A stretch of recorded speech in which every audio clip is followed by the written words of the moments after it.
அஸ்ஸலாமு அலைக்கும் வரஹ்மத்துல்லாஹி வபரகாத்துஹு. ஒரு ஜனாசா, நம்ம அந்த ஜனாசாவில் நம்ம கலந்து கொள்கிறோம்.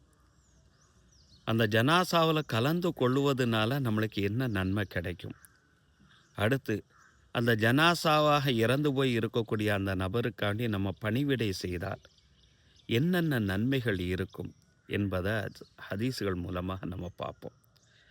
நபித்தோழர் அபூ ராஃபியர் ரலியல்லாஹு அன்ஹு அவர்கள் அறிவிக்கக்கூடிய இந்த ஹதீஸு முஸ்ததரக ஹாக்கிம், பைஹகி ஷோபல் ஈமான், தபுரானி, அபு நயீம் போன்ற ஹதீஸு நூற்களில் சஹீஹான தரஜாவில் இந்த ஹதீஸு பதிவு செய்யப்பட்டிருக்கு. மன் கஸ்ஸல மையித்தன், இப்போ ஒரு ஜனாசா விழுந்துருச்சுன்னு சொன்னால் அந்த ஜனாசாவுக்கு நம்ம குளிப்பாட்டணும். யார் அந்த குளிப்பாட்டுகிறாரோ, அந்த குளிப்பாட்டக்கூடிய நிகழ்வுகளை கலந்து கொள்கிறாரோ, குளிப்பாட்டக்கூடிய நேரத்தில் அந்த உடலில் தெரியக்கூடிய அந்த குறைகளை மறைத்து மற்ற நபர்கள்ட்ட சொல்லாமல் மறைத்து விடுகிறாரோ, இப்படிப்பட்டவருக்கு என்ன கூலி தெரியுமா? ஃபகஃபரல்லாஹு லஹு அர்பஈன மர்ரத்தன், 40 தடவைகள் இறைவன் அந்த மனுஷன் மன்னித்து கொண்டே இருக்கிறான் என்றார்கள் நபி ஸல்லல்லாஹு அலைஹி வஸல்லம். சுப்ஹானல்லாஹ், எவ்வளோ பெரிய ஒரு பாக்கியம். அடுத்த ஒரு விஷயம், அந்த ஜனாசாவை குளிப்பாட்டினதோட உடை உடுத்தணும், கஃன் என்று சொல்வார்கள். அந்த உடையை யார் உடுத்துகிறாரோ, அந்த உடுத்துறதுக்கு யாரெல்லாம் உதவி ஒத்தாசையாக இருக்கிறாரோ, இப்படிப்பட்ட அந்த நபருக்கு மறுமை நாளில் அல்லாஹு தாலா சொர்க்கத்தில் முத்துகளால் ஆன பட்டாடைகளை கொடுத்து கௌரவப்படுத்துவான் என்றார்கள் நபி ஸல்லல்லாஹு அலைஹி வஸல்லம். சுபஹானல்லாஹ்.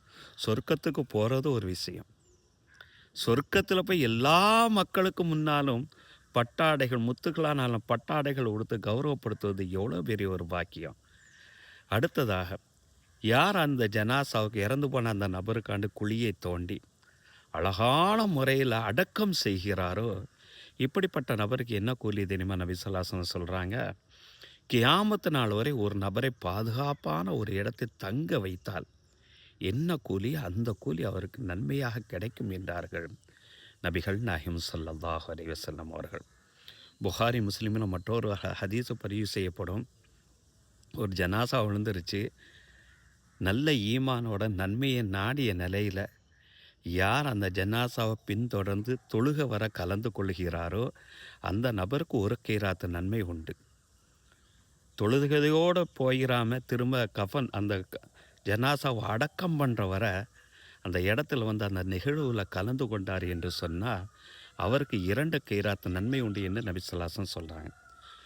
கீராத்துனா என்ன என்று கேட்கக்கூடிய நேரத்தில் உஹது மலையால் உண்டான நன்மைகள் என்றார்கள் நபி ஸல்லல்லாஹு அலைஹி வஸல்லம்.